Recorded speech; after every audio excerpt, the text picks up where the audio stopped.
Hello guys, welcome to my channel. आप लोग बहुत दिनों से कह रहे थे कि रिप्रोडक्टिव सिस्टम को हिंदी में पढ़ाओ, तो आज मैं आपको नर जनन तंत्र हिंदी में पढ़ाऊंगी। अगर आपको इसे इंग्लिश में पढ़ना है तो उस पर वीडियो मैंने ऑलरेडी बना रखी है, आप डिस्क्रिप्शन में लिंक मौजूद है, वहां से जाकर चेक कर सकते हैं।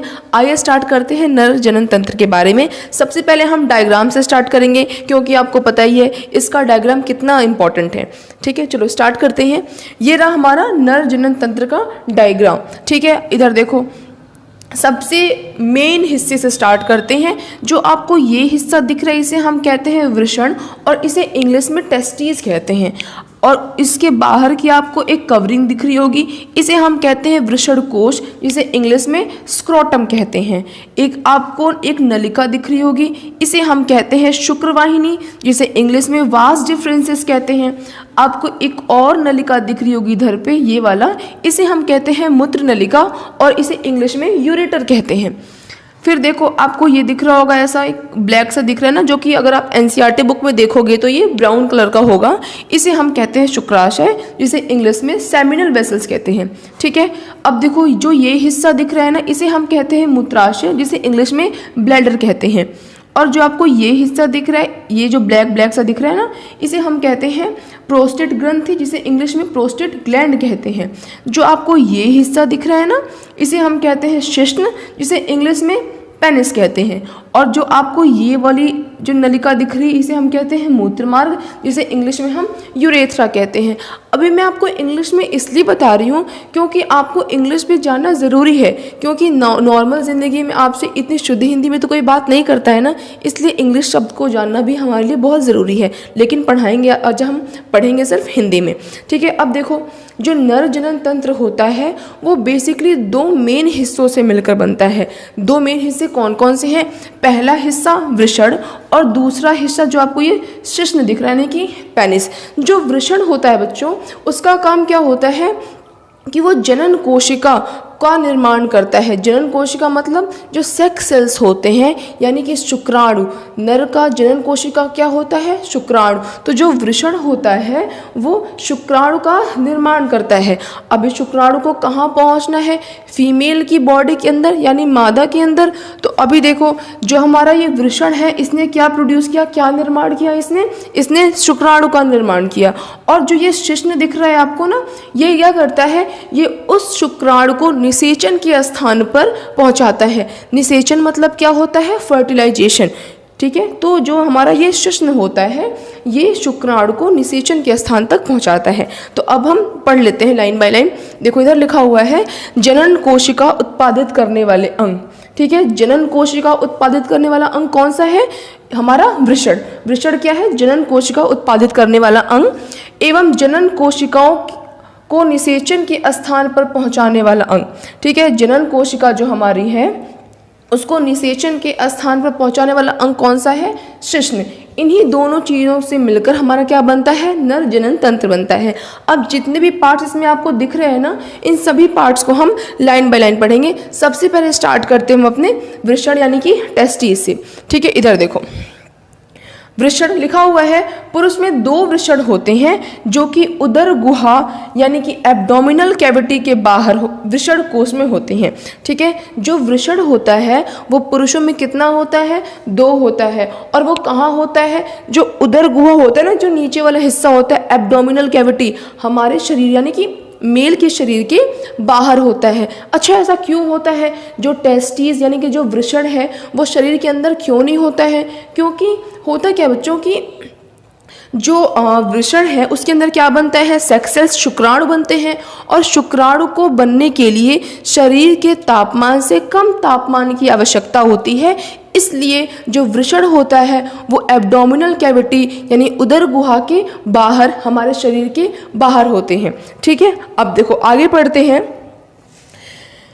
क्योंकि शुक्राणु उत्पादन के लिए आवश्यक ताप शरीर के ताप से कम होता है। देखो वही बात कर रहा है, क्यों? क्योंकि जो शुक्राणु होते हैं उसके उत्पाद के लिए शरीर से तापमान उसका कम चाहिए होता है। तो अब हम पढ़ते हैं वृषण के कार्य कि आखिर वृषण क्या कार्य करता है। तो वृषण का बेसिकली दो मुख्य कार्य होते हैं। पहला कार्य होता है कि जो वृषण होता है वो शुक्राणु का निर्माण करता है, और जो दूसरा कार्य होता है वो ये होता है कि जो हमारा वृषण है वो टेस्टोस्टेरोन नाम के हार्मोन का निर्माण करता है। ये टेस्टोस्टेरोन हार्मोन क्या है? देखो जो टेस्टोस्टेरोन हार्मोन होता है ना, वो पुरुषों में सेक्सुअल ड्राइव यानी कि कामिक्षा बढ़ाने का उत्तरदायी होता है। और उसके साथ ही अगर हम कहें तो जो टेस्टोस्टेरोन होता है वो जो पुरुष होते हैं उनकी जो दाढ़ी आती है, जो मूंछ आती है, जो उनकी छाती चौड़ी होती है, जो मसल्स होते हैं, इन सब का उत्तरदायित्व तो किसका होता है? टेस्टोस्टेरोन हार्मोन्स का होता है। ठीक है, अब देखो हमने जो वृषण था वो पढ़ लिया, वृषण के कार्य पढ़ लिए, जो वृषण के बाहर आपको दिख रहा है वृषण कोश, इसको पढ़ लिया। अब इसके बाद जो शुक्राणु बन गया है वृषण में वो निषेचन होने के स्थान पे जाएगा ना, तो उसके लिए वो किसका सहारा लेगा? ये आपको दिख रहा है ना, शुक्रवाहिनी। तो शुक्रवाहिनी से होते हुए जो शुक्राणु है वह शुक्राशय तक आएगा। ठीक है, अब देखो लिखा हुआ है शुक्रवाहिनी, जिसे हम वास डिफरेंसेस कहते हैं। शुक्राणु शुक्राशय तक पहुंचने के लिए शुक्रवाहिनी का सहारा लेते हैं। जो शुक्राणु टेस्टिस में बना है यानी कि वृषण में बना है वह शुक्राशय तक पहुंचने के लिए किसका सहारा लेते हैं? इस ये जो नलिका दिख रही है आपको ना, शुक्रवाहिनी, इसका सहारा लेते हैं। ठीक है, अब देखो मैं आपको एक ऐसा पॉइंट बता रही हूँ जो कि बहुत ही ज़्यादा इंपॉर्टेंट है। ठीक है, इधर देखो, ये वाली कौन सी नलिका है? शुक्रवाहिनी, जो कि किसे ले जाती है? शुक्राणु यानी कि स्पर्म को। ठीक है, अब देखो ये आपको एक नलिका दिख रही होगी, इसे हम क्या कहते हैं? मूत्र नलिका, इंग्लिश में कहते हैं उसे हम यूरेटर। वो यहाँ पर आ रहा है मूत्राशय में। अब देखो एक जगह आ रहा है जहाँ पे ये और ये आपस में जाके दोनों क्या हो जा रहे हैं? कंबाइन हो जा रहे हैं, और ये दोनों आपस में मिल जा रहे हैं, और इसे हम क्या कह रहे हैं? यूरेथ्रा कह रहे हैं, यानी कि मूत्र मार्ग कह रहे हैं। तो ये बहुत ही ज़्यादा इम्पॉर्टेंट क्वेश्चन है कि जो पुरुष होते हैं उनमें जो स्पर्म बाहर निकलता है यानी कि जो शुक्राणु के बाहर निकलने का जो मार्ग होता है, और जो यूरिन यानी कि मूत्र के जो बाहर निकलने का मार्ग होता है, वो दोनों एक ही होता है। ठीक है, अब देखो हमने शुक्रवाहिनी पढ़ ली, अब आप इसका स्क्रीनशॉट ले लो। सो गाइज अब हम पढ़ते हैं शुक्राशय के बारे में। ठीक है, देखो अभी हमने यहाँ पे शुक्राणु निर्माण हुआ था, प्रोड्यूस हुआ था, उसके बाद जो शुक्राणु है वो शुक्रवाहिनी से होते होते होते होते अभी वो यहाँ तक आ गया है। अब देखो अब रास्ते में कौन आया है? शुक्राशय आया है, इसलिए अब हम किसके बारे में पढ़ेंगे? शुक्राशय के बारे में पढ़ेंगे। तो आइए पढ़ते, तो लिखा हुआ है शुक्राशय एक तरल पदार्थ का निर्माण करता है जो कि शुक्राणुओं को गति तथा ऊर्जा प्रदान करता है। ठीक है, देखो लिखा हुआ है साफ साफ, बहुत आसान सा है कि जो हमारे यहाँ पे शुक्राणु जो निर्माण हुआ है वो जब जा रहा है तो जो शुक्राशय है वो क्या करता है? एक तरल पदार्थ निर्माण करता है जो कि जाकर शुक्राणु से मिल जाता है, जिसके कारण जो हमारा शुक्राणु होता है उसको गति मिलती है और उसको ऊर्जा भी मिलता है, न्यूट्रिशन भी मिलता है। ठीक है, अब देखो अब आपको ये भी दिख रहा होगा ना, इसे हम क्या कहते हैं? प्रोस्टेट ग्रंथि। इसके बारे में भी पढ़ते हैं। देखो लिखा हुआ है यह एक अखरोट के आकार का, ये अलग है। ठीक है, ये वाला हिस्सा, यह एक अखरोट के आकार की ग्रंथि है जो तरल पदार्थ का निर्माण करती है। ये भी क्या है? एक अखरोट के आकार की एक ग्रंथि है जो क्या करती है? तरल पदार्थ का निर्माण करती है। आगे कह रहा है तथा शुक्राणु को गति प्रदान करता है, और क्योंकि ये क्या कर रहा है? तरल पदार्थ का निर्माण कर रहा है। तरल मतलब बहुत ही फ्लोई सा है ना, लिक्विड सा। तो वो जब जाकर शुक्राणु से मिलेगा और जो शुक्राणु होगा पहले वो गाढ़ा होगा, अभी जब वो तरल फॉर्म में आएगा, लिक्विड फॉर्म में आएगा तो उसको गति मिलेगी ना। तो ये दोनों मिलकर क्या करते हैं? कुछ तरल पदार्थ ऐड करते हैं शुक्राणु में, जिसके कारण से जो शुक्राणु होता है उसको गति मिलती है और उसको ऊर्जा भी मिलती है। ठीक है, अब देखो अब आता है मेन हिस्सा। पहला मेन हिस्सा पढ़ा था हमने किसके बारे में? वृषण के बारे में। और जो हमारा दूसरा मेन हिस्सा है वो क्या है? शिश्न, जिसे इंग्लिश में हम कहते हैं पेनिस, उसके बारे में पढ़ते हैं, और ये बहुत इंपॉर्टेंट भी है। ठीक है, तो चलिए स्टार्ट करते हैं।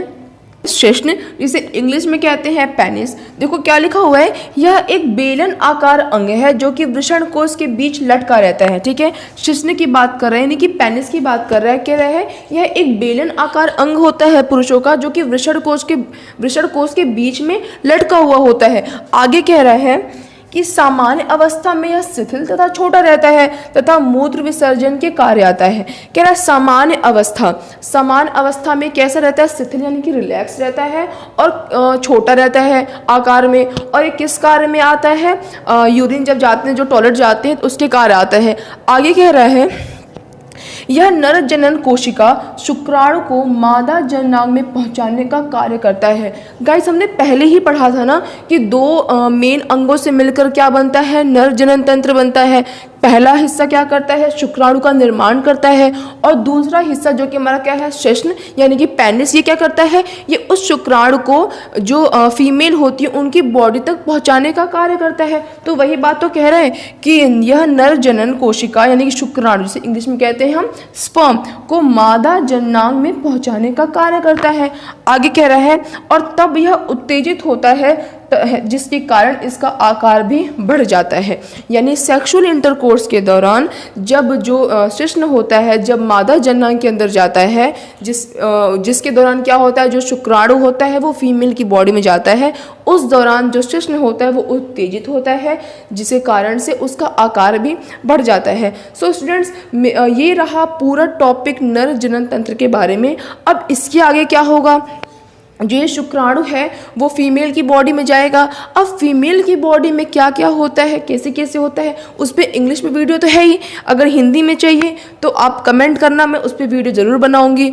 तो स्टूडेंट्स, कैसा लगा आपको ये वीडियो मुझे कमेंट में ज़रूर बताएं। So students, if you like this video, don't forget to like, share and subscribe. That's all, bye bye guys.